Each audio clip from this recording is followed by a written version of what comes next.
Good morning, everyone, and welcome to The Future is Digital. We're out of lockdown, largely anyway, and I think it's becoming very evident that we obviously lived in a digital world during lockdown.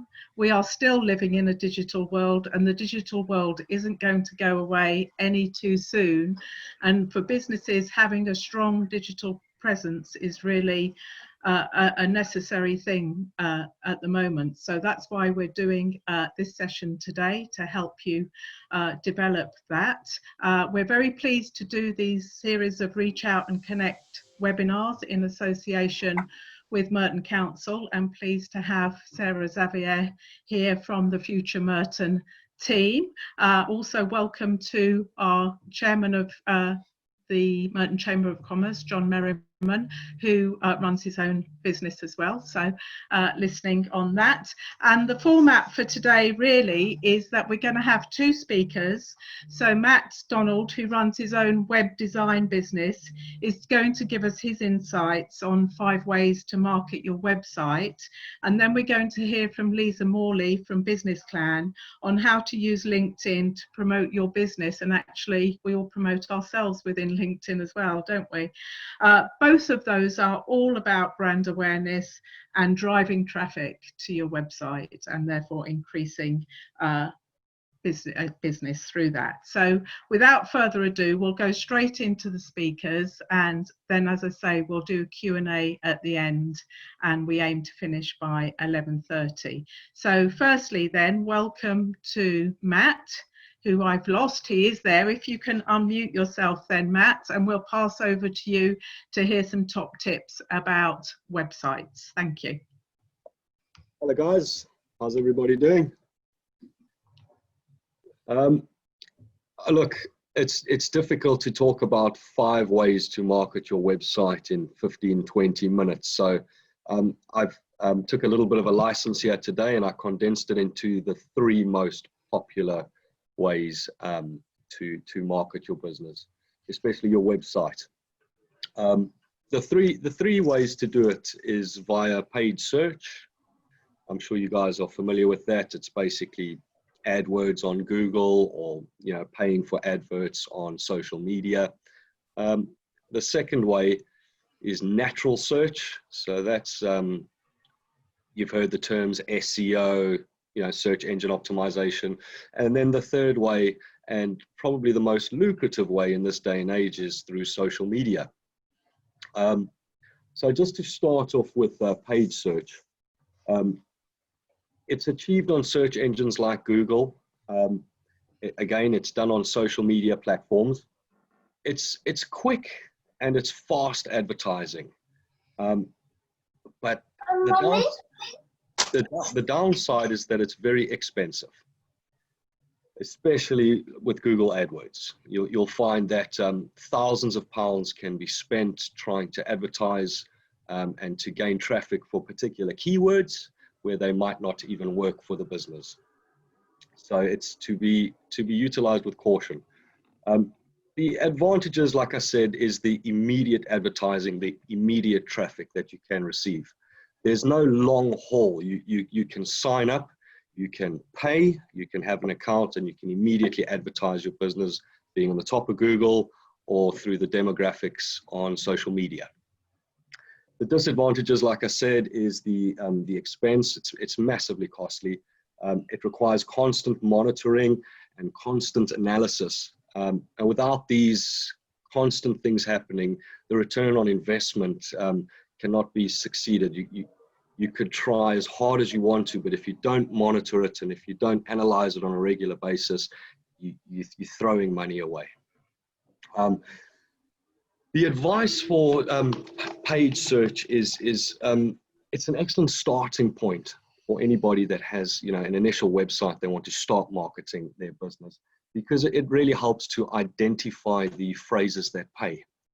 There's no point trying for months and years to get your website onto the top of Google for natural search if you don't know that it's going to actually work and it's the right terms for your business. And I find that to be quite powerful when looking at AdWords. You can immediately test it. I know it's an expense, but it's an expense that is better spent in the beginning to help you to be sure that what you're going to take your website to market is actually going to work for your business.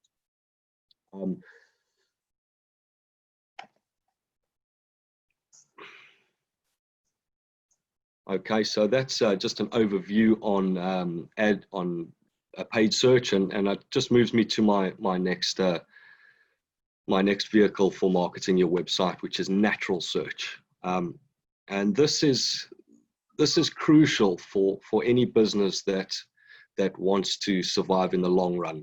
You want to be able to be found on Google without having to spend a fortune on paid search. And the way to get it right is obviously to firstly identify what it is that your website can succeed.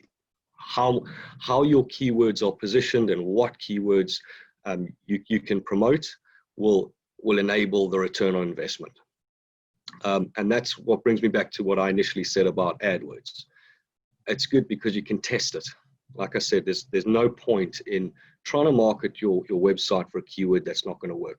Once you know that, then you can look at natural search. And natural search it's not difficult, but it's very long-winded. It takes a long time. You need to build up your website's content. You need to be an authoritative type of a website that is, gives to the user exactly what it is that they're looking for. And that's, I'll just pick out a search engine, Google. Google won't position a website at the top of its index if it's not the be-all and end-all website about that subject matter. It will serve to the user the best website in accordance with what the user is typing into the search engine. So that always, first and foremost, boils down to content. Your content of your website needs to be 100% relative, it needs to be factual, and it needs to be continuously growing and continuously updated. And Google favors those types of websites. There's also domain authority.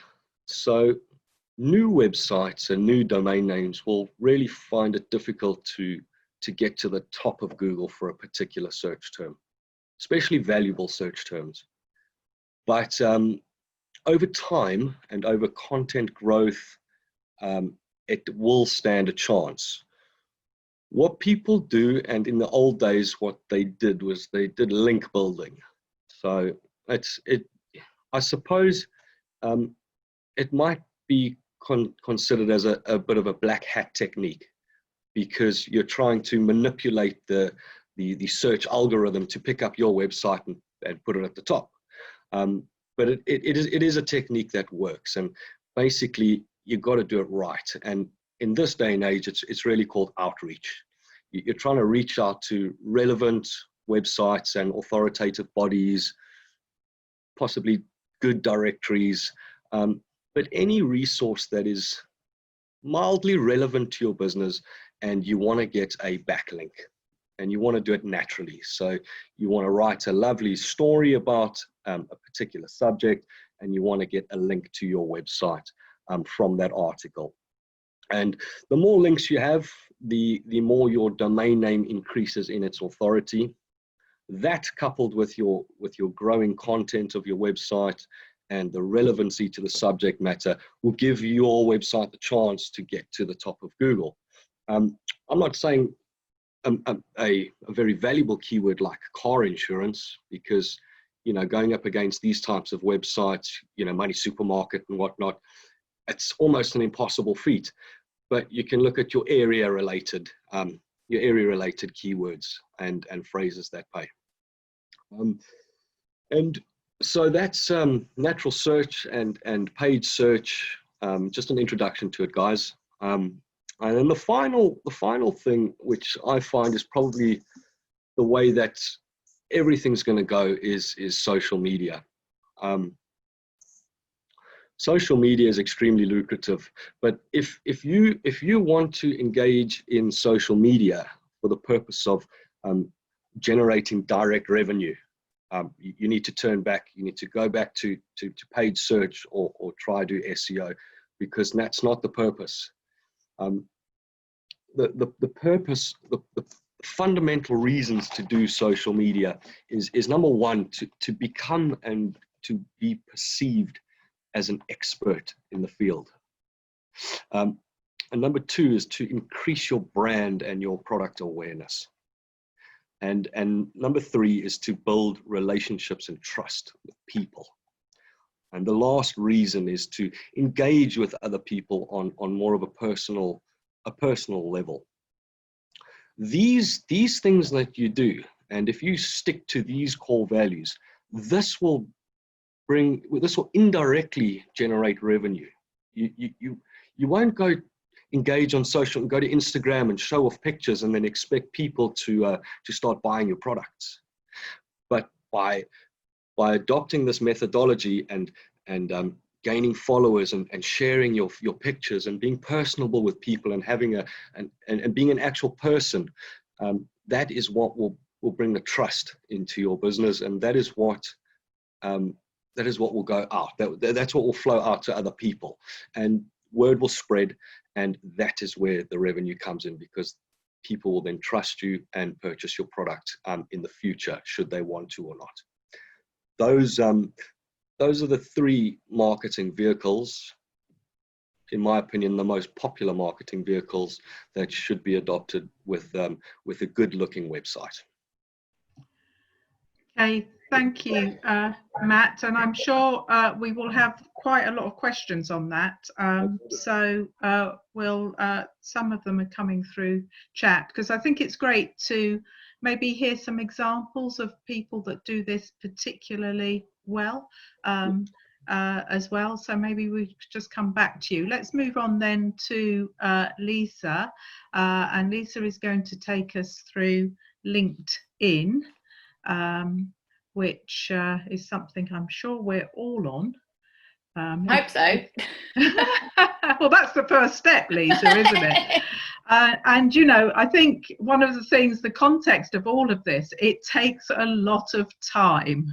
So if you're someone running your own business, or you've got, you know, these multi-functional sort of roles in your business, yeah, tips around how to make it work particularly effectively. So welcome, Lisa, and over to you. Oh, hi there, thanks, Diane. So my name's Lisa Morley, and I'm from Business Clan. I think some of you have come across us, and my colleague Nicole in particular. So we help businesses on lots of fronts, whether it's HR, accountancy, website design, but my specialism is marketing, and particularly in this day and age, digital marketing. And I have a lot of clients who are particularly interested in LinkedIn, particularly B2B clients. So yes, this is about how to do it well. As Matt said, when we've only got 10-15 minutes, there's only so much you can cover, but I will try my best to give you some tips. If you've got any questions at the end, I'm happy to answer them, or we can take them offline. So I'm going to share my screen, hopefully.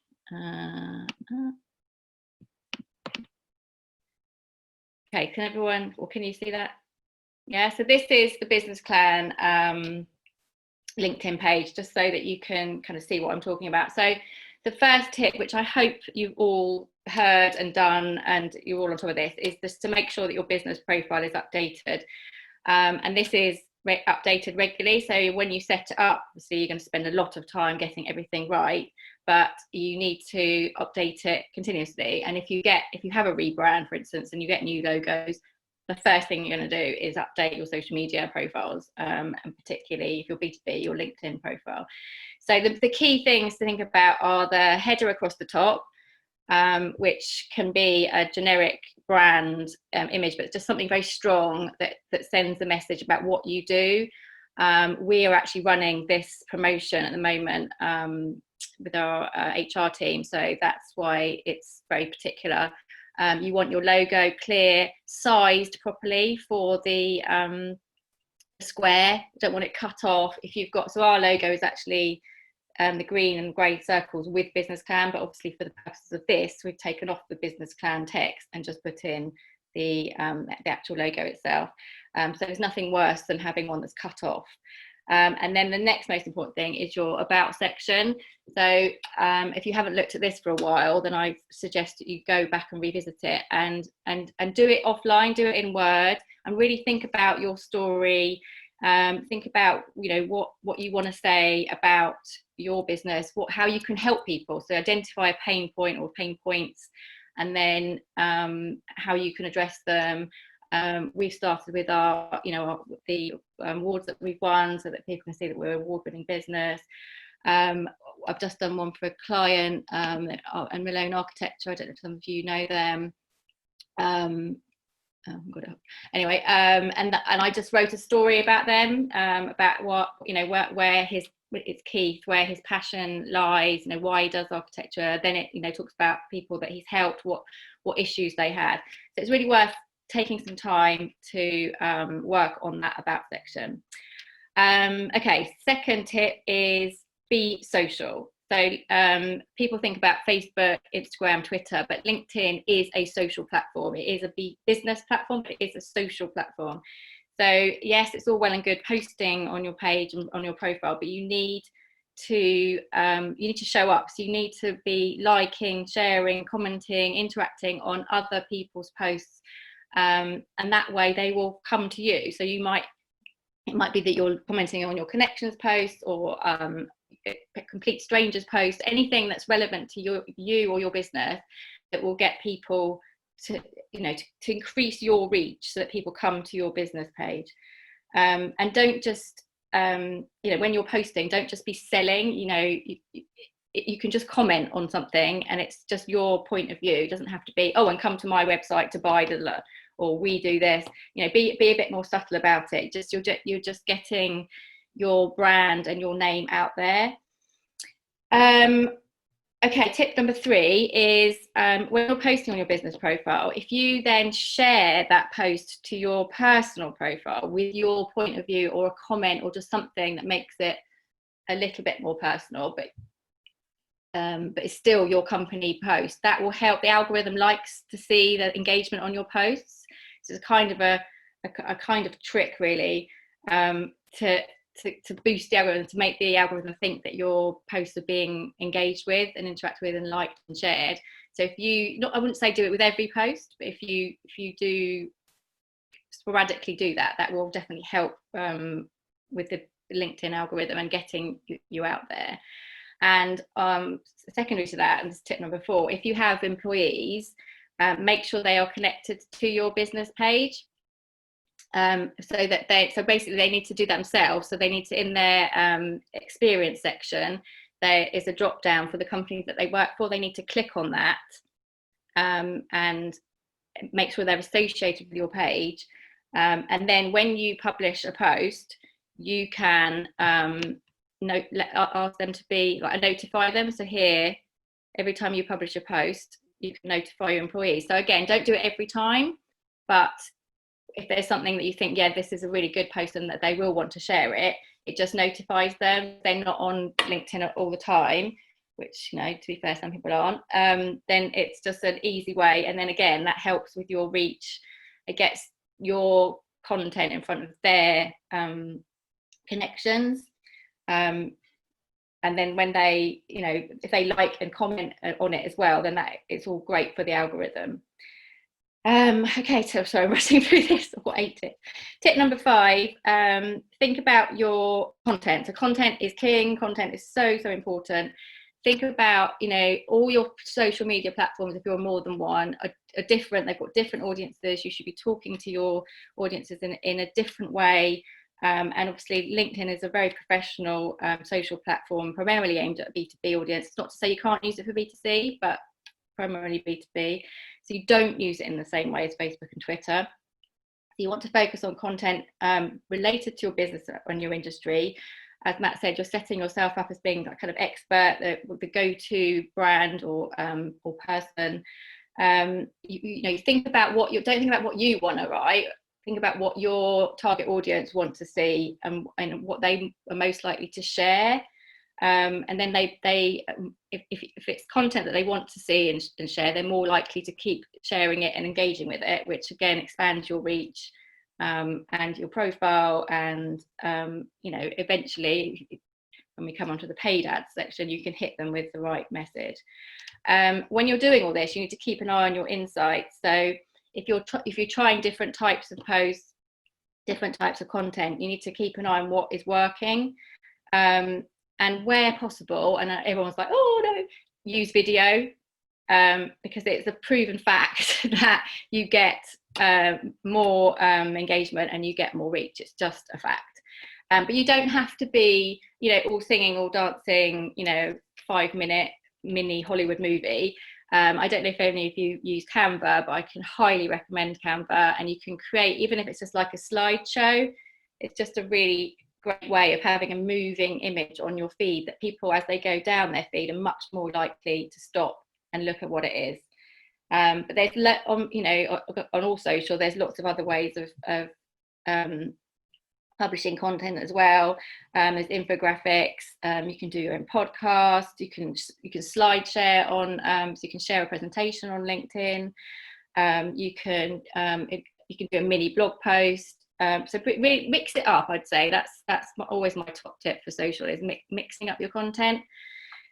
Tip number 6: use the pin to top option to keep key posts at the top of your feed. So if you click on the 3 there and then pin to top, if you have got an offer that you're running for, say it's a month or something, or you've got something that really is really key to your business, then pin it to the top like you do on Twitter.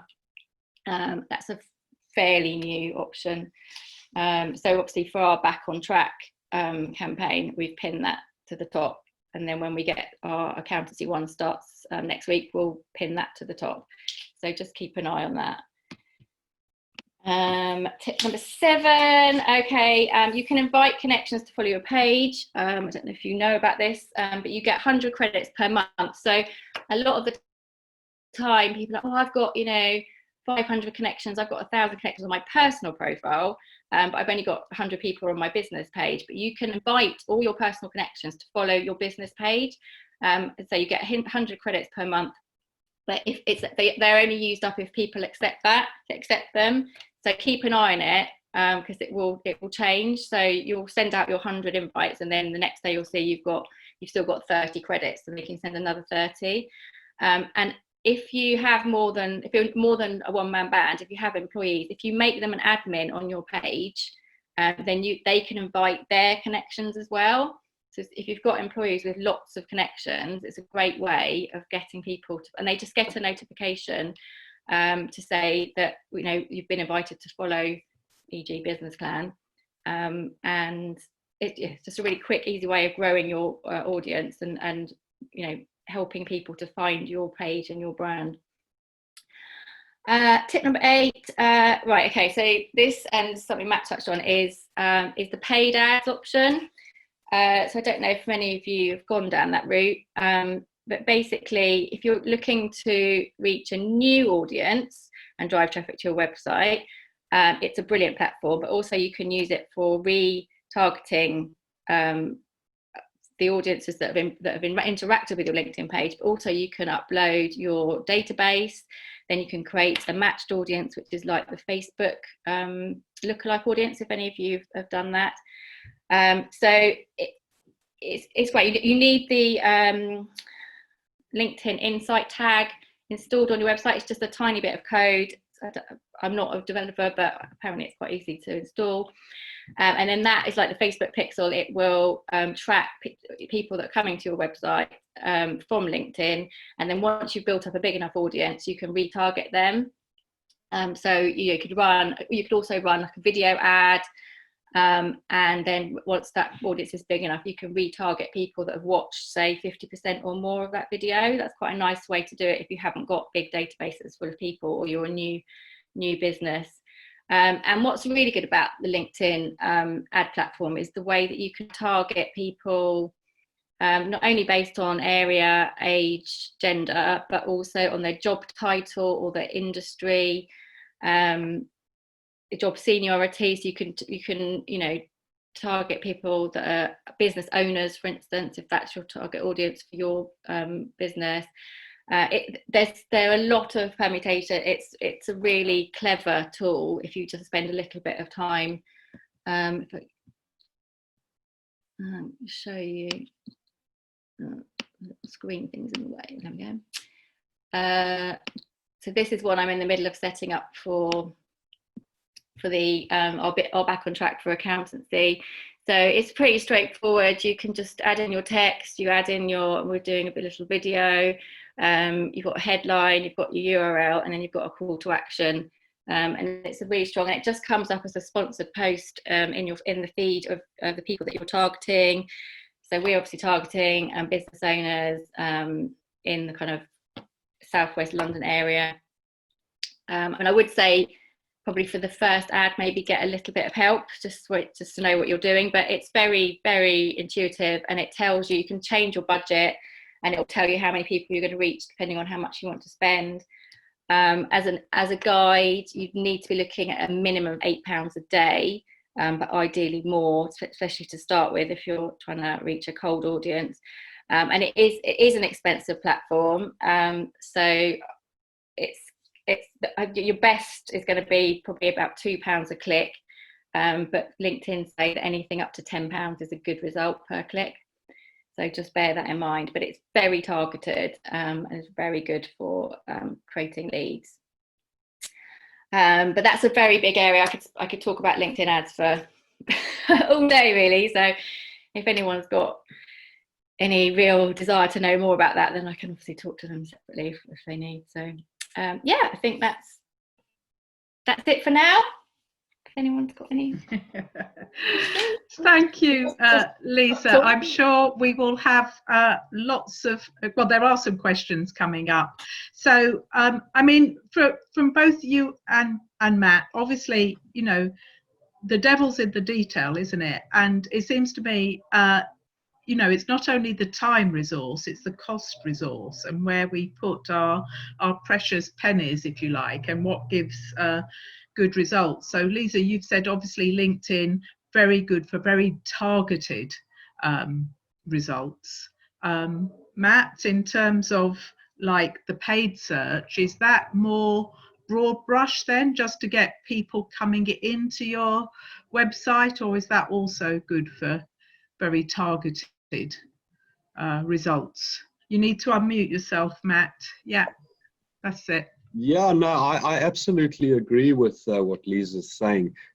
You know, any form of paid search is absolutely targeted. The nice thing about social media is it's geared to target that for you. It helps you to identify the demographics. It helps you like with retargeting. You know, when I predominantly speak about paid search when I talk about Google AdWords, you know, that takes a measure of self-targeting. You've got to target your own adverts and the people that you want them to click on your ads. So it's all about time and the willingness to analyze and to tweak it and change it. And yes, that comes with a big budget.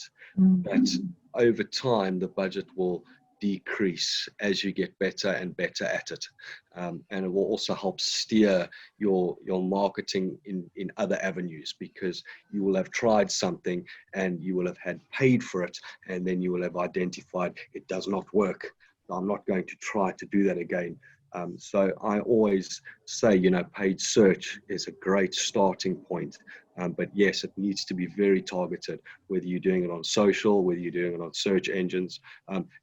Same as it, I would perhaps try to compare it with print advertising. You know, you wouldn't want to put an advert of something in a non-relevant magazine about your business. It would be foolish to do. And it's a very easy mistake to make. And that's a nice thing about social media and LinkedIn, is that they guide you. The platform is there to guide you and to help you to target your ads properly.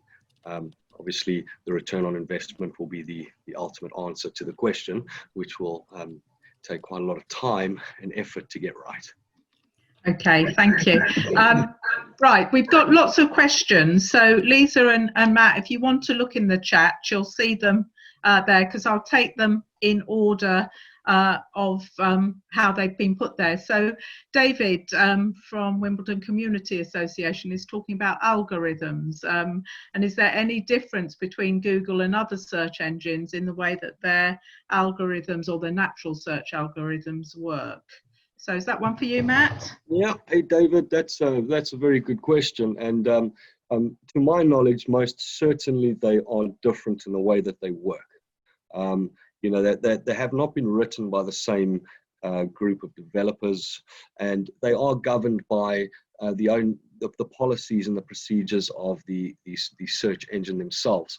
But fundamentally, and at the end of the day, the results will be almost identical, because it boils down to the fundamental reason of the search engine and the success of it.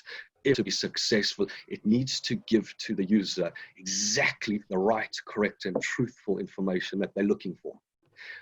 If you're able to manipulate the algorithm just for the purpose of generating revenue, or just because you want your website to be on the top of Google, then that search engine will fail, because the majority of humankind will notice that.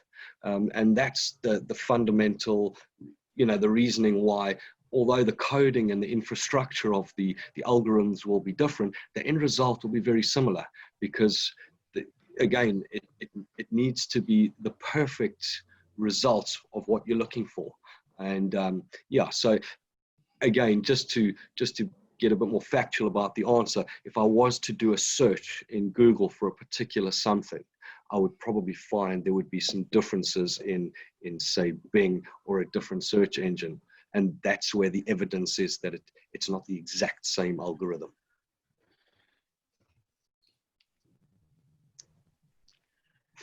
Right. Now, I don't know if you can hear me. I don't know if that's me breaking up. Okay. Right. Sorry, I'm struggling here. I think it's me breaking up. Yeah. I can see Marjan's got her hand up. Did you want to ask your question while Diana try and reconnects? Hear me? Yes. Yes. Hi. Good morning, everybody. Hi, Matthew. My question is to you. Is that I'm trying to get into the Google ads at the moment for the keywords I never tried before. Right. And it's not really the core of my business. I've done many Google ad campaigns before, both with help of agencies, and I've also done it myself. Sure. And I'm a small business. The word of the town before all this lockdown was try and test to see how it works. Okay. At the moment, honestly, I don't have the budget for try and test. So I have to be really, really precise about how I'm going to be spending the money. Sure. What's your best recommendation to get into the keywords that I've never done? Is not off the chart completely from the business I was advertising, yeah, but nonetheless never done this type of service before. So this is a new service and new keywords. I understand. A very, very difficult one without the background of history of the keywords. You have to actually take that leap. But obviously we don't have the endless pot of gold to throw at Google, or to throw to test all day long. So what I would tend to do is I would put the main keywords on there, and I'd give it a lower budget. But I would also explore longer tail variations of these keywords. And I'd really focus on the demographics and the areas that you want to advertise to. 1 second, please. Sorry. In the meantime, we've got a LinkedIn question from Jennifer at Love Wimbledon, who's asking, how do you track performance of business posts shared to your personal profile on LinkedIn, Lisa? Sorry, what was the question? How do you track performance of business posts shared to your personal profile on LinkedIn? So the insights are only related to your business page. So what you'll just see is you'll see the reach and the impressions of that post will go up because it's been shared to your personal page. But once people then see it on your personal page and share it, you can't see how many, you can't separate that out. It's all part of your business page insights. You see what I mean? Does that answer your question, Jennifer? Yeah, can you, Caroline, I think, am I muted? Yeah. That's fine, can hear you. Okay, thanks, Lisa. We're actually not seeing some of the performance that we've shared when we've shared a post to our personal profile. It remains a very static number. So I thought maybe there must be something magical that we're missing in order to get the numbers up higher. So how many of you, is it just one share? No, we started testing this probably about a month ago, and everyone in our company shared a particular post, and those numbers didn't budge. It was the same reach as everything else, and it's impossible for it to have the same statistics, because there was so much engagement when we each individually shared that post. So something is wrong with the algorithm there. Yeah, definitely, because I've literally just done a test with a client because they've got 8 employees and none of them were sharing it. So we did a very specific test on posts, and it was like tenfold the impressions and the engagement rate when they shared it. No, so I wonder if something's happening with the profile. Thank you. Yeah, that's very strange. Mm-hmm. Very strange, because it's kind of an A plus B equals C equation with that one. Yeah. No, I'm sorry, I don't know. I've not heard of that not happening. Okay. Thank you. John, you had a question for Matthew and Lisa. I don't know if you want to ask your question. I certainly can, if I can find it. Said Yeah, everyone... I've got it. Yeah. Yeah, if everyone in my field is claiming to be the authority on a particular subject, do you have any advice to help stand out other than just simply writing more and better content? Shall I go first? Please do. Once you have got your brand out there, what the next phase in terms of social and paid social is testimonials and case studies, because that is what's going to make you stand out. So people know about you, but they also know about someone else who does what you do, and someone else who knows somebody else who knows you. That is going to be, social proof is what's going to make you stand out. So you need to showcase your case studies. You need to do posts with your testimonials in. There's Feedback Friday, there's Testimonial Tuesday. You make the most of those hashtags, and then try and encourage people to leave you those reviews in the first place. And if they can do it on Facebook or your Google My Business page, that is also going to really help you get to the next level and help you stand out. Absolutely People agreed. love you. Absolutely agreed, and I echo that, especially with negative reviews. I think in this day and age, a negative review can actually be brilliant success for your business, because it's going to demonstrate to people what you as a company are prepared to do in the light of a mistake or something going wrong. You can scroll through 100 reviews and everybody's singing your praises. No one's reading them, but one of the people in those reviews is saying this company is this and that, and really having something bad to say.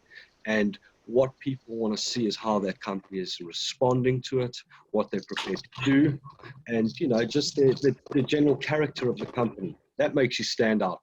Right? Another thing that will make you stand out is just looking very good. It's the shop front.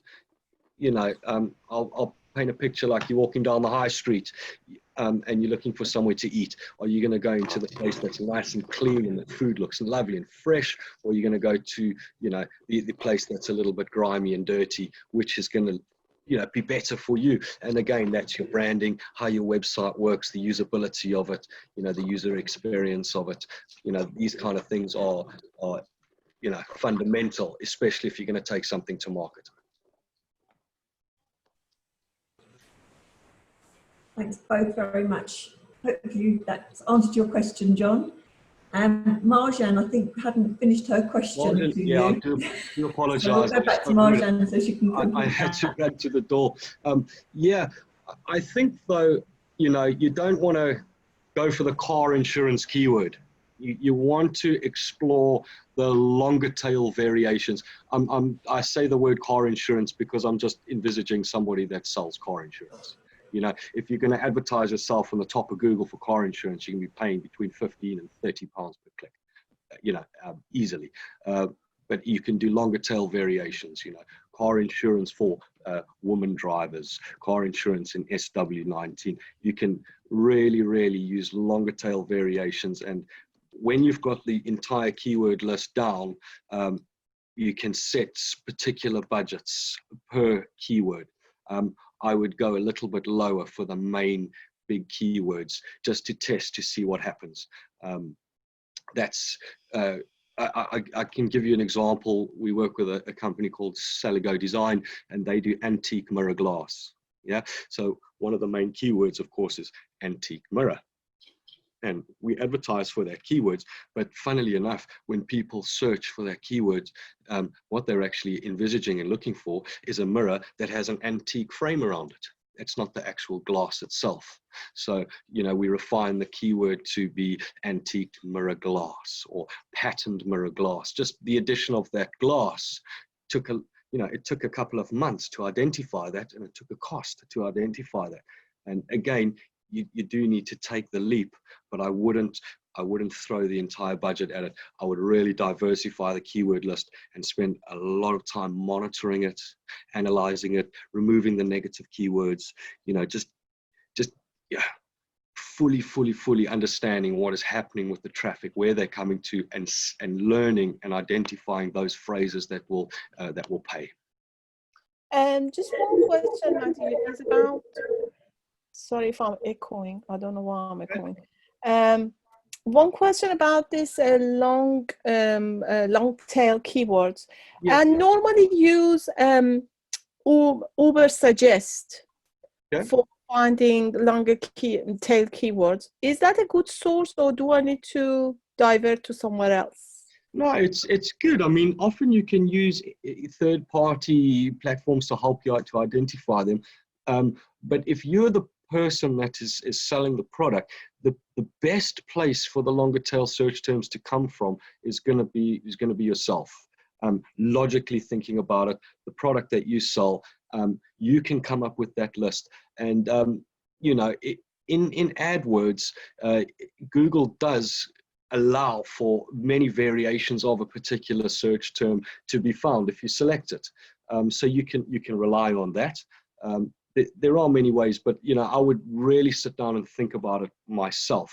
You know, your product, you should be the one that knows and has the right feeling about, if somebody types this in, are they going to buy this product? Is that what it is that they're going to buy? And it can take a lot of thought, but the best place for it to come from is yourself. Thank you. Just wondering now, are we going to get your details so I can get in touch with you maybe later on to pick your bill? No problem. That's quite all right. Thank you. No problem. Thanks, Nat. I think that's also answered Jennifer's question, hasn't it? But Genevieve, you've got a question for Lisa, I think. Do you want to unmute yourself? Sure. Hi, Lisa. Hi. I have a number of personal connections on my LinkedIn, but they aren't really the target audience of my charity. So when I'm trying to grow the charity page, it doesn't really make sense for me to invite all of those personal connections. How do I go about growing the business page? Do I need to personally connect to my target audience? So first of all, when you invite connections, you're not blanket inviting them. You have to individually click on each person. So it's worth just going through your connections and identifying, even if it's just 10 or 20 people that are relevant to your charity profile page, then let's just get that done first. And then secondly, yes, I mean, absolutely, any connections you make, and if that's an easier way for you to make the connections and then invite them to like the page, then do that, and it's an easier targeting job to do it from your personal profile. But in other ways you can do it is basically pushing your charity LinkedIn page on everything that you do or say. So on your email signature, if you send out newsletters or any kind of email correspondence, don't forget to follow us on LinkedIn. That's where we put our updates. That's where the latest news or whatever it is that you are doing on LinkedIn, tell people about it. And that, when you're meeting people, if you tell them, if you link with them on LinkedIn straight away, tell them about your business page. Just sort of grow it in that way. You can mention it on your if you do Facebook or Instagram or Twitter, you can mention it on there as well. Our main platform is LinkedIn. Please don't miss out. Follow us on there. Talk about it and get.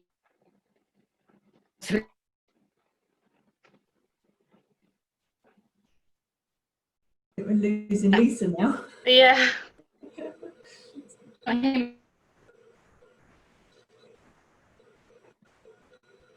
think we'll try another question. I think Lisa's frozen at the moment. So Matt, are you still there? I'm here. Have we got any others?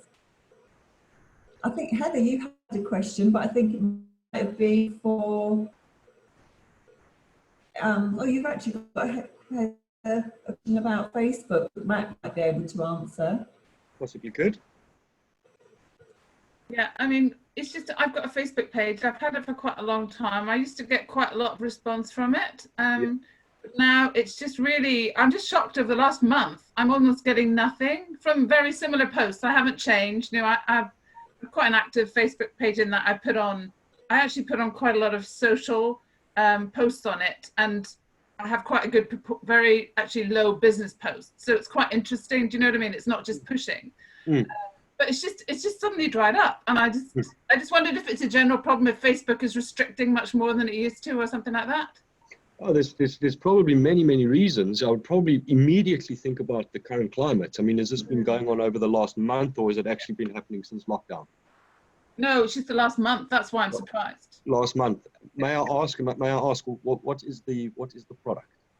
It's women's hygiene products, menstrual products. Right. I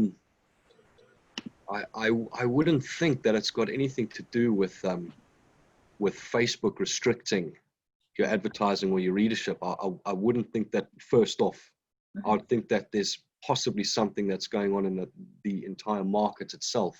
Okay. It would probably be worthwhile researching that and really nailing down what it is. And if it is Facebook that's doing that, then it's probably worthwhile looking at a different type of advertising method, just so that you can get, you want to sell the product. It's not paid. I haven't been using paid. Oh, right. It's just pure social. Social reach. And in the past it was quite good because people were quite interested and they shared, and it did get quite a good reach, but now it's just very limited. So. Have you tried Facebook Marketplace? No. It's like it's almost like a selling platform on Facebook. It's like a mini eBay, I suppose. It's worthwhile giving that a go. You probably find that you'll be able to sell some products there too during this time, but I wouldn't be able to tell you why that is happening on Facebook. That's fine. I just wondered if there was something general. Yeah. Have you set up shoppable posts? Have I what, sorry? Have you set up a shop? Are you selling products? I'm not set up shop on Facebook, no, because I have a website that sells products. Okay, but you can link that to Facebook and Instagram. Yeah, I agree. I knew that was possible. I haven't, because I'm just a one-person band. I've just got to, my time is, you know what I mean? I've just got to do what I can do. So yeah, no, it's a good suggestion. Thanks. Sorry, I dropped out. Lost you on the last the last time you were talking about the LinkedIn. I think we just lost you at the end there. I know. I've come in via my phone now. I don't know what happened. My kids are probably using my internet or something. I don't want to shout at them in front of everyone. I think I'd finished on that one though. Yeah. Caroline, can I ask another question, please? If nobody has got any. Yeah. Yeah. Actually, the question could be answered from both experts, Matthew and Lisa. This is about LinkedIn. I got, God knows how many questions on LinkedIn now, more than 1,500. But I just recently up the business page, just recently. And, you know, because LinkedIn is quite professional, the posts, they have to be really spot on. You can't really get it wrong. I've even seen Gary Vee talks about how hard it is for him to post on LinkedIn. So honestly, if you want to spend your time, you can spend days on LinkedIn. How are you supposed to pick up the speed in a way that you pick it up on personal profile, on the business profile? What's your best tip? Because if you don't want to spend all day, every day on it, what's the best way of going forward with it? So first of all, I would say don't worry too much about being too professional. It is the one platform that you are going to be more professional than the others, but you're still being social. It's still showing people who you are, what you stand for. So there can be a little bit of behind the scenes stuff. It doesn't have to be, like I said, it doesn't have to be, if you do a video, it doesn't have to be like a Hollywood movie. It doesn't have to be perfect, but it just has to be more professional than the other platforms because we use them differently. And in terms of time, I mean, there's no magic answer.